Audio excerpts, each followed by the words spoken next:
men that are men do not only look into the future, they settle down to look into the past. Show me a people that abandon their tradition, and I will show you a people that are destined for doom. You are a man in authority. You shouldn't be among the destroyers. You should be part of those that... Herdsmen. Yes, he did that. He stopped the killing of Fulani herdsmen. Then you talk about the killings in Biafra land. But nothing has been done about it. But he's coming here to tell them that prescription is not just enough. That they have to prescribe us. In fact, they have to kill everyone. They have to kill Nnamdi Kanu. They have to kill all Biafrans. And the question is this: he was the same man who gave order. He gave a quick notice order to the Igbos, to the Biafrans residing in the north. Nothing was done. Of course, there was a call for his arrest. But at the point, they said, okay, let's not arrest him again. But today, where is Mazi Nnamdi Kanu? Yes, he was not just arrested. At first, he was arrested because he said, we want to go, we are Biafrans, we want to go. He was arrested, he was abducted, he was kidnapped, hidden. And after some time, after much cry, he was exposed. The DSS was exposed. They now came up with the truth that, yes, he's in our custody. Not just being in DSS custody, they tried to kill him there. They used every possible means to see that he's killed. But because the restoration of Biafra is the divine mandate, and he has been called for this, that was why they were not able to kill him. They did not stop at that. They took him to Kuje prison. From there, he went to court. He was arraigned in court. And court gave an order for his release, unconditional release. But what happened? President Buhari said no, he will not be released. You know, he's a man that is, he is higher than the law. He does not stand for rule of law. He does not stand for justice. Not at all. He said no, he must remain there. They tried to kill him. No way. They tried to bribe him. They used every means. They said, we'll give you oil well, we'll give you presidency. You know, they tried everything. They did not succeed. After much more, after 1 year and some months, he was released. Now he was released. He was released on stringent bail conditions. Well, I'm trying to bring it, I'm trying to analyze or to outline the things he went through just because he said we want to be on our own. But Yerima Shetima, who said Igbo should go, Biafra should go, we want to be on our own, nothing has been done to him. Now, after the stringent bail, he was a condition he was given. Today, where is he? On the 12th of September, they came to his house. The Operation Python dancers came to his house with armor tanks, with guns, you know, with their AK-47, with their bomb explosives. They came down, they killed a lot of people in the house and abducted him. Up until now, we do not know where he is. And this man still have the guts to come down to Biafra land to say that it is not just enough. Now, the question is, what does he want? Yes, I think what really happened is that this young man came down to speak the mind of the governors. Yes, they don't want to speak again. They are scared of speaking. They are afraid of speaking. So he came down here to speak the minds of the governors. You know, when they prescribed, they were the first people that gathered. The governors, first of all, gathered and said, we have prescribed the indigenous people of Biafra before the court went on the black market order. Now, after the prescription, they know that we are so hard on them. They know what they did. Now they want to speak again. They want to like, oh, these people are giving us that. You can imagine what happened on 18th of November. There was no election in Anambra State. What other measures should we take? They went to Sherima. Shameless people. They say, Sherima, please come and use your mouth to say it. We don't want to be the one to say it. That they will not come after us again. Come and say it yourself. Then Sherima boldly, like a lion, came down to Biafra land to mock us. To mock even the governors, because as a matter of fact, they are the ones being mocked. Sure. But they do not know. Sure. Because we have decided to take our destiny to our own hands. We are speaking by ourselves. We are speaking on our behalf. Nobody is speaking on our own behalf. We are saying everything we want on our own. We make our demand. Whatever we want to do, we decide and we do it. We carry it out without looking at them. So Sherima came to mock them, not us. Just understand it that way. He came to mock the governor. He's like saying, oh, governor, so people have done is not just good enough. These people are really, really on your neck. You know, these people are proving they are more powerful than you. You can imagine what happened 18th of November. These people sat at home. It is not just enough prescribing them. Are you people coward? Oh, you people are indeed coward. Look at how these children won all of you. That was exactly what he came to do. He did not come for us because, as a matter of fact, even after prescription, we are still working. We are formidable. We are still, the trend is still moving. So he came to mock the governors. He came to mock the shameless Ohanese Ndigo. He came to mock the Development Foundation. He came to mock the Afro Igbo Efuna. He came to mock the Igbo Youth Congress. He came to mock the likes of what's his name, Beam Owazurike. He came to mock Nnayawodo. This man came to mock them, to insult them right before their face, and they are smiling like, smiling like he-goats, because they don't have shame. Oh my goodness, I just don't know why this will have to come from Biafra land. And as a matter of fact, just like our leader said, a DNA test needs to be conducted on these people, so we know where actually they are coming from. Sure. Let's read it from here so it will not look as if you're just saying it. He said, according to Yerima, who was in Owerri for the 6th memorial of Odumegwu date, we are not against any group agitating for self-determination, but it should be in line with the provisions of the constitution of the country. You cannot run a parallel country within a country. Sorry. When he's talking about the constitution of the country, the question is, does Nigeria have any constitution? No. When was the constitution created? That is the question you should answer. When was the constitution created? Was there, in fact, is there any justice in that constitution? Nothing. The constitution is just meant for the Hausa Fulanese. Yes, it was meant the constitution was meant just for it was meant just for the Islam, the Muslims. The constitution is not meant for us. So why should we use the Nigerian constitution? Who was there when the constitution was written? That is the question. Just like when they amalgamated us, who was there? Yeah, we are the consent of the people. Seek. They did not seek. They did not search for our own consent. The consent of the people, the masses, was not sought for. They went there, they did everything they want to do, and then returned to tell us, you people are one Nigeria. Now the British also concocted, the Britain used these people, they used the Hausa Fulanese. So the constitution was written by the Britain, their lord and their lugar, whatever they call him. They were the people who wrote this constitution, because they were using the Hausa Fulanese as instruments to destroy us, to take away what we have. Of course, they know what we have. That is why they resorted to using the Hausa Fulanese to get what they want. Now they wrote that constitution in order to favor the Hausa Fulanese. That's like what happened. So Yorima Shatima, I should ask you the question: what constitution are we talking about? Provided we are doing our own thing the way it should be. Of course, self-determination is enshrined in the International Charter, and where we have a right, we do. So you don't tell us what to do. We are learned people. We are intelligent. We know what we are doing. No, illiterates coming to advise educated people. You know what it means.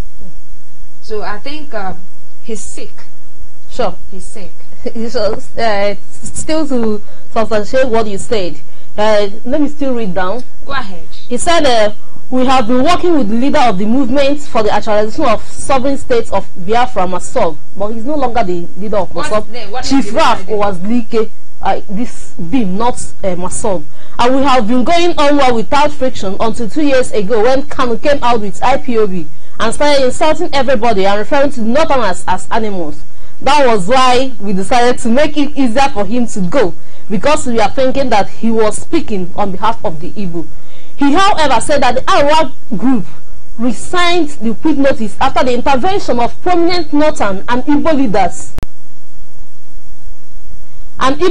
Including former and governors. So when we talk about the governors and the elites of Igbo, they will think that we are joking. So down here, the man have said it himself. At least he's documented. Let's take it one after the other. Yeah. Now I'm talking about working with Masop leader, the then Masop leader, which is who is Chief Raf Owazurike. Owazurike, the one who saw his people. Owazurike, the betrayer. Owazurike, the shameless man. Who is Owazurike to start with? Okay. Hello. Yeah. Good morning. Welcome to the program. Your name and where you're calling from. Hello? Hello? Oh, the network is just too bad. Hello? Are you there? Lost the call. Now talking about Owazurike. Who is Owazurike? can Wazirike should just come out and say, call on Biafrans to come out for a protest. We are talking about the indigenous people of Biafra. We are not talking about, okay, when you say movement for the actualization of sovereign states of Biafra, Biafra has been actualized along with Biafra has been. So the name itself is something I don't believe in. We are working towards restoration of a lost nation. Biafra has been in existence. Biafra has been here for a very long time before it was amalgamated with the Arewa and the Oduduwa. So even Wazirike is a confused human being. Wazirike went and sold the destiny of Biafrans. He was given a lot of money just to sell up. This man actually came up with a good intention. Maybe because Ojukwu was there then. He was working, yes, I want to restore Biafra. I want to do this, I want to do that. Wazirike did not have the the good of the people in mind. Wazirike, when he was leading Masob, so many people rot in prison. So Wazirike never did anything. Wazirike never did anything. He never cared. He don't even care about how many people. But look at what is happening in the struggle when it has to do with indigenous people of Biafra. You go to prison, the leadership takes care of you. You are in hospital, you are being taken care of. Whatever thing that comes out of it, this is what a leader should be all about. This is the kind of a leader we are talking about, Mazi Nnamdi Kanu. So talking about Wazirike having meeting with him, Wazirike working with them peacefully. Yes, he was working with them peacefully. Remember, he was arrested. The same thing that happened to our leader happened to him. He was. That is when you know who truly is a leader. That is when you should know who a leader is. You know a leader by the level of strength he can absorb, by the level of threat, by the level of stress he can absorb. You know, leadership is not just all about. It's not just all about coming out to wear your babariga or wear your big suit and whatever. Leadership is all about that man who has the interest of the people at heart. Sure. Leadership is all about that. Having a focus on what you are actually called to do. And you know, there is this saying that many are called but few are choosing. Yes, Wazirike might be called, but he has failed to carry out his task. He has failed in carrying out that reason, intention of his calling. He has derailed, and that is why they are working peacefully. They want to do the same thing with Mazi Nnamdi Kanu, but lo and behold, they were disappointed. Oh, well, how come? We gave Wazirike money. He sold up the struggle. We gave him money. He decided to stop the agitation. I think Nnamdi Kanu really need money. That is why he's coming up again. He want the kind of money that was given to Wazirike. Do you understand what I'm saying? Yeah. He wants, let's just do the same thing. Now they came up, they gave him money. They gave him a little money. He said, no, I cannot sell the destiny of my people for peanuts. They came up again. They gave him oil well. I think maybe the money is too small. Let's give him oil well. This man, he has big eye. I think he's greedy more than Wazirike. Let's give him oil well. Maybe this around he will accept. They gave him oil well. He said, no, I do not need oil well. I need the restoration of Biafra. I need the freedom of my people. They said, okay, they stopped at that. They said, oh, we can't stop at this. Okay, even with the oil well, let's give you 2019 presidency. You'll be a president by then. At least whatever you want to do, you can do it. He said, no, I need it now and now. I need Biafra. My people are suffering. I want to eliminate suffering in the life of my people. My people are being killed. I have passion for my people. I have come out for a particular thing, and that is what I will achieve. I am not a Wazirike. He told them to their face, and he told them, you cannot jail me. They wanted to jail him because he refused. So how do you compare Wazirike to Nnamdi Kanu? No way. So Yerima trying to compare them is just like trying to compare heaven and hell. Trying to compare white and black. It doesn't make any sense. You cannot compare, because Wazirike has, he has failed long before now. He is a coward, a big coward. He doesn't have sense. He doesn't know what he is doing. He has no focus. Of course, he is a greedy man and a selfish man. So Mazi Nnamdi Kanu, you don't expect him to work peacefully with you, because he is a man of truth. A truthful man cannot work with the wicked. Of course, in Psalm 1, he said the way, he said, blessed is the man who walks in the way of the godly. He's the one who walks in the way of the Lord. And because he's a truthful man, he shall not walk in the path of the unrighteous. That is exactly what is happening. Our leader is a righteous man. He's a truthful man. He cannot work with these people. He cannot work with murderers. He cannot work with people who committed genocide against his people. He cannot work with people who kill and still moving with immunity. You know, he cannot work with the same people who see injustice as a normal thing. The same people who think that they own power, and because they own power, they subdue you and take what belongs to you, and they are not even to give you peanuts. No, Nnamdi is not such a person. So Yerima, if you are expecting him to come and join you, or to come and lie at the feet of the Sultan of Sokoto, just like Owazurike does, no, he will not do that. He's a prince. Yeah. Not just being a prince, he has been called for this. He has been destined for this. So talking about, you know, he has already, I thought he would take it step by step. He said that was why they did what they did to him, right? Yeah. Now he has also confirmed that they abducted our leader. They have also, he has also confirmed, just like the chief of defense accepted on Chinese television. He has also accepted that yes, they did what they did to him. They sent the Python. Of course, before the Operation Python, now Sherima said we will bring the war into the house of Nnamdi Kanu. He said it. It's on record. And what did he do? They did it. He did what he said, and he did not just do it. They abducted him. Up until now, we've not seen him, and now he's talking about proscription is not enough. Maybe wherever he is, they are talking about killing him. But I laugh at them because they cannot do it. Yeah, sure. They tried killing him several occasions. They could not. So is it now that they can? Now he's talking about proscription is not enough. What is the next thing? We've been proscribed. We've been tagged terrorists, and these people still did not stop. They have to sit at home. They involved in they carried out a civil disobedience. What next? I think the next thing is to kill them. Biafrans, be careful. Watch out. They are coming with another war. They are definitely coming with more. They are planning, as a matter of fact. The 18th November incident has given them sleepless night. All of them are relaxing their houses, thinking of what next to do. And I think Yerima Shetima has told them this is what you will do, but they will not speak it out. They will not tell us what they want to do. But as a matter of fact, in less than no time, you will hear if IPOB will not stop at proscription or tagging of terrorists. What happens to a terrorist? That's what you should ask yourself.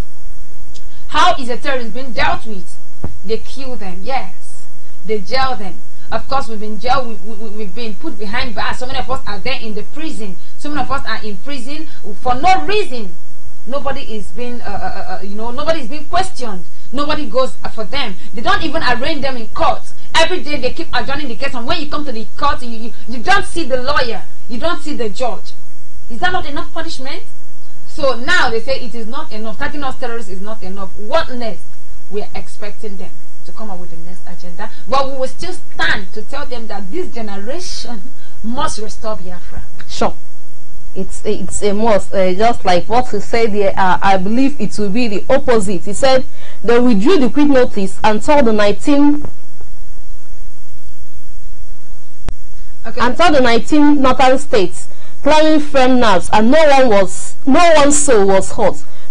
Of the Nigerian Army, Buratai Tuku must produce our leader Nnamdi Kanu. Of course. Because it was conspicuous that the raid was carried out without any court warrant.